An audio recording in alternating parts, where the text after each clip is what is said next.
Welcome to my YouTube channel Tech in India, Taking Welding with Nitin Kumar.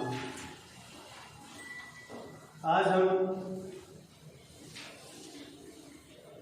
एक नए topic के साथ आपके सामने आए हैं। आज का टॉपिक वेल्डिंग थ्योरी से रिलेटेड है। वेल्डिंग थ्योरी में एक मुख्य भूमिका निभाता हुआ आर्क ब्लो, ये एक वेल्डिंग का दोष है। आर्क ब्लो को समझेंगे कि आर्क ब्लो क्या होती है। वेल्डिंग के अंदर आर्क ब्लो का क्या रोल है, क्या होता है जब वेल्डिंग में आर्क ब्लो होती है। तो इस प्रश्न का जो जवाब है आपको आज मैं दूंगा। सबसे पहले आर्क ब्लो होती क्या है। आर्क ब्लो कब कहते हैं, आर्क ब्लो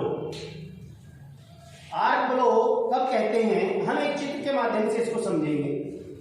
एक चित्र के माध्यम से समझेंगे हम। ये एक जॉब है, ये क्या है, ये एक जॉब है। इस पर हम वेल्डिंग करने जा रहे हैं। सपोज ये हमारी इलेक्ट्रोड है, क्या है ये इलेक्ट्रोड है, और ये आर्क यहां पर जल रही है। ठीक है, यहां पर ये आर्क जल रही है।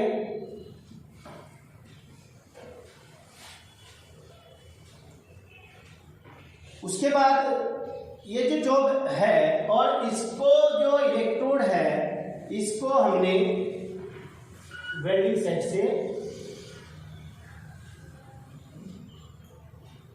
जोड़ रखा है। ये एक वेल्डिंग सेट है।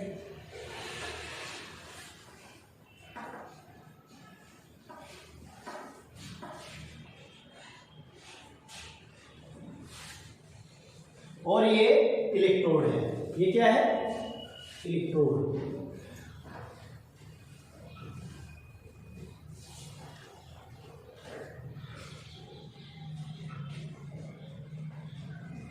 तो हम इस चित्र के द्वारा आर्क ब्लो को समझेंगे कि आर्क ब्लो क्या होती है। आर्क ब्लो क्या होती है, जब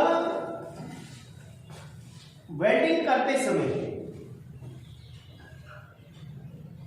आर्क अपने स्थान से भटकने का प्रयत्न करती है तो उसे आर्क ब्लो कहते हैं। जब आर्क वेल्डिंग करते समय अपने स्थान से इधर उधर भटकने का प्रयत्न करती है तो उसे आर्क ब्लो कहते हैं। समझ में आई बात? अपनी स्थान से इधर उधर भटकने को आर्क ब्लो कहते हैं। तो अब इस चित्र में देखिए, ये इलेक्ट्रोड है, ये आर्क जल रही है।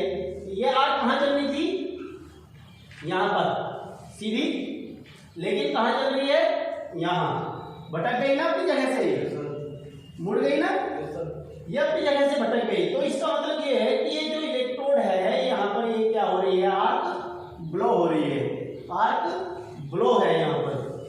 और ये आर्क ब्लो होता क्यों है, ये सबसे ज्यादा जो आर्क ब्लो की जो परेशानी है ये ज्यादातर डीसी सेटों पर आती है।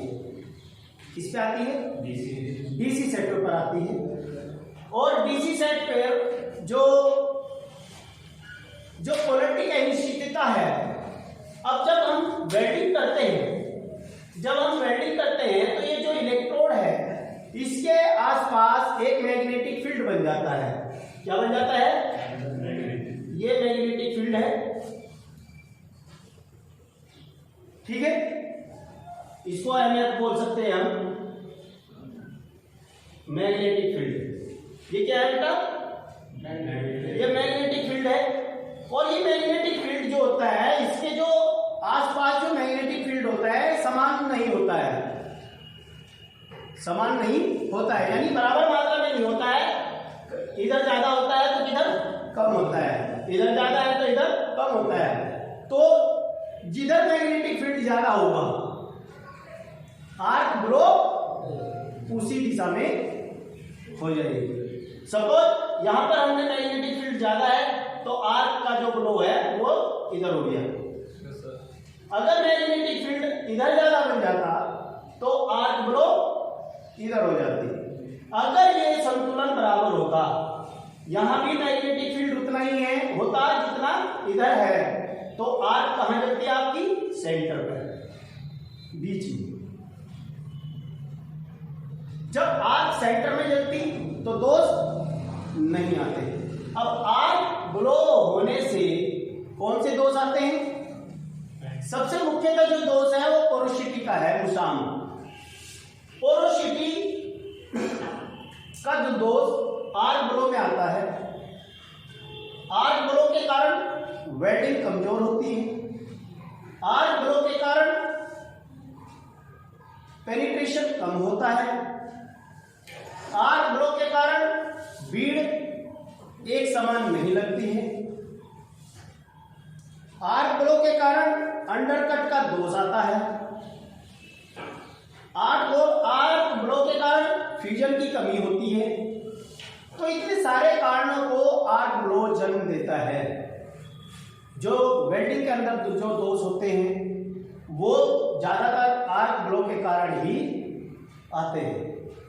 आर्क ब्लो के कारण ही पोरोसिटी आती है, आर्क ब्लो के कारण ही फ्यूजन की कमी होती है, आर्क ब्लो के कारण ही पेनिट्रेशन में कमी आती है, आर्क ब्लो के कारण ही आपकी जो बीड है वो एक समान नहीं लगती है। तो इन सब दोषों को जन्म देती है आर्क ब्लो।